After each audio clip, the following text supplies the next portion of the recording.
स्वागत है आप सभी का। और आज के इस वीडियो में धारा घनत्व से आगे हम लोग पढ़ेंगे। धारा घनत्व तक लास्ट वाले वीडियो में हम लोग पढ़ चुके थे और आज नोट से स्टार्ट करेंगे। तो धारा घनत्व आई तथा अनुगमन वेग वीडी में क्या संबंध होता है, जैसे आप देख पा रहे हैं यहाँ पर आपने ऊपर फार्मूला लिखा था, ठीक है, जे इक्वल्स टू आई अपॉन ए। और यहाँ पर अगर आई और वी डी के जे और वी डी के बीच में अगर आपको फार्मूला पता करना है क्या होता है, तो आई की जगह पर N E A V D, यहाँ पर एम प्रति एकांक आयतन में मुक्त इलेक्ट्रॉनों की संख्या होती है, ई इलेक्ट्रॉनिक आवेश है, ए आपका क्षेत्रफल है और वी डी आपका अनुगमन वेग है। ठीक है, तो इस बेसिस पे अपॉन ए से जब आप डिवाइड करेंगे तो यहाँ ए से कैपिटल ए खत्म होगा और आपके पास में बचेगा केवल J equals to N E V D. तो यही संबंध है धारा घनत्व जे और अनुगमन वेग वी डी के मध्य में। तो J equals to N E V D. Next point पर आते हैं, गतिशीलता को देखते हैं। गतिशीलता नंबर 8 पर। गतिशीलता किसी आवेश की गतिशीलता वह अपवाह वेग है, ड्रिफ्ट वेलोसिटी, जो उसके द्वारा एकांक विद्युत क्षेत्र में प्राप्त किया जाता है। इसे जाई से प्रदर्शित करते हैं। ठीक है, जैसे एक्स ना समझिएगा, तो ये किसके बराबर होता है आपके वी डी और ई, अपवाह वेग यानी ड्रिफ्ट वेलोसिटी और इलेक्ट्रिक फील्ड इंटेंसिटी ई का जो रेशो है, इस रेशो को हम गतिशीलता कहते हैं। तो यहाँ पर अगर आप वैल्यू प्लेस करेंगे और जे और इसके पदों में आपको अगर मान चाहिए तो सीधा सीधा वैल्यू को प्लेस कीजिएगा। यहाँ पर वी डी का मान निकाल लिया गया है। ठीक है, तो फार्मूला आपने जो लिखा था J equals to N E A V D, तो यहाँ से वी डी का जो मान निकलेगा, वी डी इक्वल्स टू आपके पास में आ जाएगा जे अपॉन एन ई, और इस जे अपॉन एन ई का मान यहाँ पर आप वी डी के प्लेस पर लगाएंगे तो आपको मान लेगा psi equals to J upon N E A, जो रिलेशन बताएगा आपको धारा घनत्व जे और गतिशीलता के बीच में। नेक्स्ट बात करते हैं, नंबर 9 पर आते हैं, विद्युत प्रतिरोध क्या है। तो विद्युत प्रतिरोध ये आप लोग 10th से ही पढ़ते चले आ रहे हो। ठीक है, अभी के इसमें सिलेबस में विद्युत प्रतिरोध इसके संयोजन को हटाया गया था 30% सिलेबस के अकॉर्डिंग, लेकिन इसकी नॉलेज होनी चाहिए, तो सभी लोग इसको नोट कर लीजिएगा क्योंकि काफ़ी इंपॉर्टेंट रहा है। तो इसके बिना जो इलेक्ट्रिक सर्किट है उसकी दुनिया पूरी नहीं होती मेरे अनुसार। तो यहाँ पर इलेक्ट्रिक रेजिस्टेंस, विद्युत प्रतिरोध, तो किसी चालक का वह गुण जो विद्युत धारा के प्रवाह का विरोध करता है। ठीक है, आपका प्रतिरोध कहलाता है, उसे आर से प्रदर्शित करते हैं। ओम का नियम आप लोगों ने पढ़ रखा होगा कि यदि किसी चालक की भौतिक अवस्था में कोई परिवर्तन ना हो तो उसके सिरों पर विभवांतर भी और उसके सिरों पर उसमें बहने वाली धारा जो होती है आई, ठीक है, एक दूसरे के समानुपाती होते हैं या इनका अनुपात एक नियतांक के बराबर होता है। जैसे यहाँ पर अगर इनका रेशो लिया जाए तो B upon I this is equals to किसके मिलेगा, कैपिटल आर के मिलेगा। तो यहाँ पर जो आर नियतांक है ये अपने अंदर काफ़ी सारी चीज़ों को छुपाए हुआ है, लेकिन यहाँ से अगर सीधा संबंध देखा जाए तो आर इक्वल्स टू आपको मिलता है बी अपॉन आई। तो यहाँ से मात्रक बनेगा आपका वोल्ट पर एम्पियर, या फिर इसका सीधा सीधा मात्रक कह सकते हैं ओम। ठीक है, तो दोनों ही चीज़ें मैंने आपको बता दी। तो विद्युत प्रतिरोध क्या है, किसी चालक का वह गुण है जो विद्युत धारा या विद्युत प्रवाह का क्या करता है, विरोध करता है। आपका विद्युत प्रतिरोध क्या रहा था, किससे दिखाएंगे, कैपिटल आर से दिखाएंगे, स्मॉल आर से भी दिखाते हैं। अगर किसी सेल का आंतरिक प्रतिरोध आपको शो करना है तो उसको आप स्मॉल आर से भी रिप्रेजेंट करते हैं। इसको आगे आने वाले चैप्टर में हम लोग पढ़ेंगे। तो यहाँ पर इसका मात्रक हुआ, चाहे वो स्मॉल आर हो या कैपिटल आर हो, दोनों का ही मात्रक ओम लिया जाएगा, प्रतिरोध है, और प्रतिरोध ओम को दिखाने का संबंध ये बनाया जाएगा। ठीक है, इसको आप रिप्रेजेंट करेंगे तो ये ओम को इंडिकेट करता है। आगे बात करते हैं नोट में, 1 मेगा ओम, 1 मेगा ओम से मतलब 10⁶ ओम, और 1 किलो की बात की जाए 10⁻³ आएगा। 1 माइक्रो ओम की बात की जाए तो 1 माइक्रो, इन्होंने गलत लिखा, 1 माइक्रो इस तरीके से, 1 माइक्रो ओम 10⁻⁻6 ओम के बराबर होगा। और इसी तरह से कैपिटल जी की बात और कर लेते हैं, जिसे हम कहते हैं विशिष्ट चालकता। तो विशिष्ट चालकता पूरी तरह से व्युत्क्रम होता है विद्युत प्रतिरोध का। तो विद्युत चालकता का अगर फॉर्मूला आप लिखेंगे, ठीक है, तो विद्युत चालकता इक्वल टू, इसे कैपिटल जी से दिखाते हैं, तो ये व्युत्क्रम होता है किसका, विद्युत प्रतिरोध का, या इसकी परिभाषा अगर आप कहें तो क्या होगी कि विद्युत प्रतिरोध के व्युत्क्रम को विद्युत चालकता कहते हैं।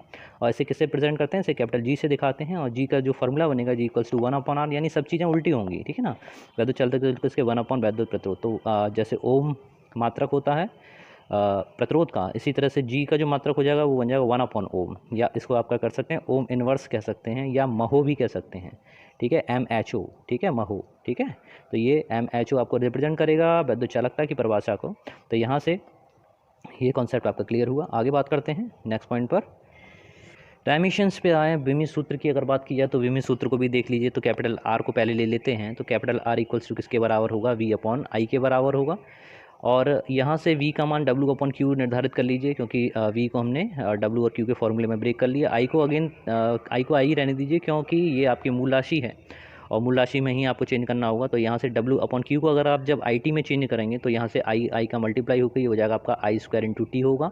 यहाँ पर आप डायमेंशन लगा सकते हैं, ठीक है। तो ये डायमेंशन लगभग सभी को याद ही होती हैं, तो आपको भी याद होनी चाहिए।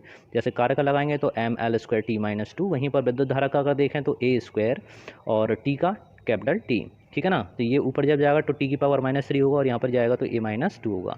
आपके पास जो आएगा वो आएगा ml2 T-3 और A-2। तो ये होंगी विद्युत प्रतिरोध की परिभाषा, विद्युत धारा का विमेय सूत्र। यहाँ पर अगर कैपिटल G की बात की जाए, विद्युत चालकता की बात की जाए, ठीक है, यहाँ पर कैपिटल G को विद्युत चालकता कहा गया। तो विद्युत चालकता का विमेय सूत्र इसका जस्ट उल्टा होगा, यानी m की पावर वहाँ पर +1 है तो -1 होगी, ठीक है। l की पावर +2 है -2 होगी, t की पावर -3 है यहाँ पर +3 होगा, और A-2 है तो यहाँ पर A+2। तो जितना भी डायमेंशंस हैं उन सब की जो घातें हैं उन सब के मान पॉजिटिव की जगह नेगेटिव, नेगेटिव की जगह पॉजिटिव हो जाएंगे, क्योंकि ये एक दूसरे के रेसिप्रोकल होते हैं। कौन कौन? G और 1/R। काफ़ी इंपॉर्टेंट है। चलिए आगे पहले पॉइंट पे आते हैं। नेक्स्ट पॉइंट है आपकी 1 ओम की परिभाषा। तो ये आप नोट में लिख रहे हैं। तो 1 ओम की परिभाषा का मतलब सीधा यही है कि यहाँ पर अगर इसका फंडामेंटल फार्मूला देखा जाए, ठीक है, तो V = I × R देखें तो R का जो मान है, ठीक है, वो किसके बराबर होगा? V/I के बराबर होगा। ये वैल्यू कब बराबर आती है? जब V और I दोनों एक दूसरे के कैसे होते हैं? बराबर होते हैं। तो यहाँ पर अगर ये मान लिया जाए V = IR से R बराबर आपके पास में मिलेगा V/I, और V को आप कहते हैं 1 वोल्ट, ठीक है, और विद्युत धारा भी आपकी कितनी एम्पियर? 1 एम्पियर। इसका मतलब ये हुआ कि यदि किसी चालक के सिरों पर जो विभवांतर वो कितना हो? आपका 1 वोल्ट हो, और उसमें बहने वाली धारा कितनी हो? 1 एम्पियर हो, तो उसका प्रतिरोध, उस चालक का प्रतिरोध कितना कहलाता है? 1 ओम कहलाता है।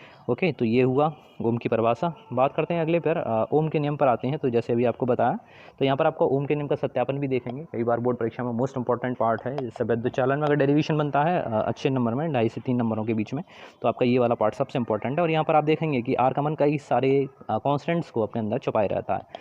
परिभाषा पे नियम नज़र डालिए। तो इस नियम के अनुसार किसी चालक की भौतिक अवस्थाएं कौन कौन सी ली गई हैं? ताप, दाब और लंबाई, ठीक है, आदि में परिवर्तन ना हो, इनमें कोई चेंज नहीं होना चाहिए। तो उसके सिरों पर जो विभवांतर है V और उसमें बहने वाली धारा I का अनुपात एक नियतांक होता है, ठीक है। ये आप लोग पहले भी पढ़ चुके। तो V/I = कैपिटल R, जहाँ कैपिटल R एक नियतांक है और इसे ही क्या कहते हैं? विद्युत प्रतिरोध कहते हैं। यहाँ पर अगर V और I के बीच में एक ग्राफ खींचें, ठीक है ना, तो एक ग्राफ खींचने पर आपको एक सरल रेखा मिलती है। जैसे आप चित्र में देख पा रहे हैं कि यहाँ पर एक विभव लिया गया है। विभव आपका x एक्सिस पे लिया गया है और विद्युत धारा आपकी x एक्सिस पे, सॉरी, विभव आपका x एक्सिस पर है और धारा I आपकी y एक्सिस के अलॉन्ग है, ठीक है। और इसमें अगर जैसे जैसे आप वोल्टेज बढ़ाएंगे धारा का मान बढ़ता जाएगा, यानी V और I एक समान अनुपात में है। जैसे जैसे V का मान बढ़ा रहे हो वैसे वैसे I का मान बढ़ता जा रहा है। तो यहाँ पर जो इंडिकेशन होगा वो एक सीधी सरल रेखा के द्वारा इसको दिखाया जाएगा। कहीं पर अगर कर्व लाइन मिलती है, तो जैसे मान के चलिए इस तरह से लाइन अगर आपकी मिल रही है, तो इसका इतना पार्ट, ठीक है, इतना पार्ट तो एक ओम के नियम को फॉलो कर रहा है, लेकिन ये वाला पार्ट ओम के नियम को फॉलो नहीं कर रहा है। अब यहाँ पर इससे आगे हम लोग करेंगे ओम के नियम का सत्यापन। और ओम के नियम के सत्यापन में जैसे आप सभी देख पा रहे हैं कि यहाँ पर एक चालक तार लिया गया है और उसके सिरों को बैटरी से, सॉरी, सेल से कनेक्ट कर दिया, क्योंकि एक ही सेल लगा हुआ है। यहाँ पर एक कुंजी लगा दीजिए, की लगा दीजिए, और इसमें पॉजिटिव यानी धनायन और ऋणायन, ठीक है ना। तो जिनसे परमाणु, जिनसे फ्री इलेक्ट्रॉन्स अलग हुए हैं, वो आपके परमाणु कैसे हो जाएंगे? धनायनों में चेंज हो जाएंगे। और जो इलेक्ट्रॉन पदार्थ के भीतर घूमेंगे उन सबको हम क्या करेंगे? फ्री इलेक्ट्रॉन्स कहेंगे, जिन पर नेगेटिव चार्ज होगा। ये पॉजिटिव करने पर इस सिरे की तरफ भागेंगे और ये धनायन जो हैं वो नेगेटिव पोल की तरफ भागने की कोशिश करेंगे। रास्ते में उनकी टक्कर वगैरह होगी तो VD, क्रांतिकाल टाओ, ठीक है, माध्यमिक पक्ष लैम्डा। तो यहाँ पर ये सभी चीज़ें आने वाली हैं। तो इसमें सबसे पहले जो लिखना है वो देख लीजिए कि माना किसी चालक की लंबाई L है तथा उसके अनुप्रस्थ काट का क्षेत्रफल कैपिटल A है। जब इसके सिरों पर विभवांतर V लगाया जाता है तो उसमें विद्युत धारा I बहने लगती है या प्रवाहित होने लगती है। यदि तार के प्रति एकांक आयतन में इलेक्ट्रॉनों की संख्या, तो यहाँ मुक्त इलेक्ट्रॉनों बढ़ा लीजिए, मुक्त इलेक्ट्रॉनों की संख्या n हो तथा इलेक्ट्रॉनों का अनुगमन वेग VD हो, तो प्रवाहित वैद्युत धारा I का मान वही फॉर्मूला I = NeVD। तो स्टार्टिंग में ही यहाँ पर हम लोग बता चुके थे कि ये मान कैसे आता है। तो जो छात्रों ने नहीं देखा वो प्रीवियस वीडियो में जाकर प्लेलिस्ट है, उस प्लेलिस्ट में जाकर इन सब चीज़ों को देख सकते हैं। उसके बाद इसे आप इक्वेशन नंबर 1 लग के छोड़ेंगे, जिसमें समीकरण नंबर 1 हो जाएगी। आगे यदि चालक के सिरों पर विभवांतर V तथा दोनों सिरों के बीच की दूरी L हो, ठीक है, तो देख ही रहे हैं दोनों सिरों के बीच की दूरी कितनी लंबाई का तार लिया गया? L लंबाई का लिया गया। तब तार के प्रत्येक बिंदु पर विद्युत क्षेत्र की तीव्रता E = यहाँ पर V/D लगाया गया है, ठीक है। V/D, D का मतलब क्या है? L से आपने उसको रिप्लेस कर दिया, तो यहाँ पर E का मान आपको क्या मिलेगा? V/L मिलेगा। अब इस क्षेत्र के द्वारा इलेक्ट्रॉन पर लगने वाला बल कैलकुलेट कर लीजिए, कितना बल होगा? F = QE से, क्योंकि Q का मान किसके बराबर है? एक इलेक्ट्रॉन के बराबर, इसलिए यहाँ पर EE लिख दिया है, ठीक है। और E की जगह पर V/L। तो इस तरह से इक्वेशन नंबर 2 आपके पास में ये आती है, F = E × V/C। Small L, और ये बनती है इक्वेशन नंबर 2। गति का दूसरा नियम F इक्वल्स टू ma, संवेग परिवर्तन की दर उस पर लगाए गए वाह्य बल के बराबर होती है, और यहीं से F इक्वल्स टू ma जो फॉर्मूला आपको मिलता है वहाँ से आप सेकंड और थर्ड इन दोनों को इक्वल करेंगे, एक दूसरे के बराबर रखेंगे, यानी ma बराबर EV अपॉन a के बराबर रखते हुए L के बराबर रखते हुए वहाँ से a का मान निकालेंगे, जैसे आप यहाँ देख पा रहे हैं L का मान a equals to EV upon ml, और ये बनेगा आपकी इक्वेशन नंबर 4। इसके बाद में इक्वेशन नंबर 4 के बाद में हम बात करेंगे चालक में उपस्थित, एक सेंटेंस आपको लिखना पड़ेगा कि चालक में उपस्थित मुक्त इलेक्ट्रॉन लगातार धातु के धनायनों से टकराते हैं। जैसे बताया था मैंने कि उसमें लगातार उसकी क्या होती रहती है, टक्कर होती रहती है, जिन्हें जो वे इलेक्ट्रॉन जो मुक्त हुए हैं वहाँ से, ठीक है, वहाँ से जो अलग हुए हैं तो वो उसको धनायन बना देते हैं। तो धनायन बनने से क्या होगा, उनसे उनकी टक्कर होगी, और टक्कर होने से उनकी जो डायरेक्शन है वो चेंज होगी, ठीक है, इलेक्ट्रॉन्स की क्या होगी, आपकी डायरेक्शन, धनायनों से टक्कर होने से क्या होगा, आपकी इलेक्ट्रॉन की डायरेक्शन चेंज होगी, और चेंज होने से उनका वेग परिवर्तित हो जाएगा। वेग परिवर्तन से उसमें त्वरण उत्पन्न होना है, ठीक है ना। चालक में उपस्थित मुक्त इलेक्ट्रॉन लगातार धातु के धनायन से टकराते रहते हैं, इससे उनमें त्वरण उत्पन्न हो जाता है। यदि दो क्रमागत टक्करों के बीच का औसत समय अंतराल अर्थात शांति काल, ठीक है, जैसे हम लैम्डा से दिखाते हैं, और वेग में परिवर्तन अनुगमन वेग, ये ठीक है, वीडी के बराबर हो, तो अब ये चीज़ें आपकी इंक्लूड हो रही हैं। तो त्वरण की परिभाषा क्या कहती है, वेग परिवर्तन बटे समय अंतराल। देखिए समझना आपका बहुत जरूरी है यहाँ पर। तो त्वरण ये फॉर्मूला कैसे बनना है उसको भी देख लीजिए। वेग त्वरण इक्वल्स टू होता है वेग परिवर्तन अपॉन समय अंतराल, ठीक है, टाइम। तो वेग अंतराल के लिए यहाँ पर काम करेगा आपका वीडी, ठीक है, क्योंकि और समय के लिए हमने जैसे बताया शांति काल लेना है, तो यहाँ पर आप लेंगे लैम्डा। थोड़ा सा प्रतीकों में अंतर है, इसलिए ज़्यादा घबराइएगा नहीं। तो यहाँ पर अब आप इक्वेशन नंबर 4 और इक्वेशन नंबर 5 इन दोनों को क्या करेंगे, इक्वेट करेंगे, क्योंकि दोनों ही त्वरण को रिप्रेजेंट कर रही हैं। तो यहाँ पर समीकरण 4 और समीकरण 5 को जब एक दूसरे के बराबर करेंगे तो यहाँ से आपको मिलेगा वी का मान। तो वी इक्वल्स टू आप निकाल लीजिए EV into lambda upon M into L, आपको ये मिलेगा।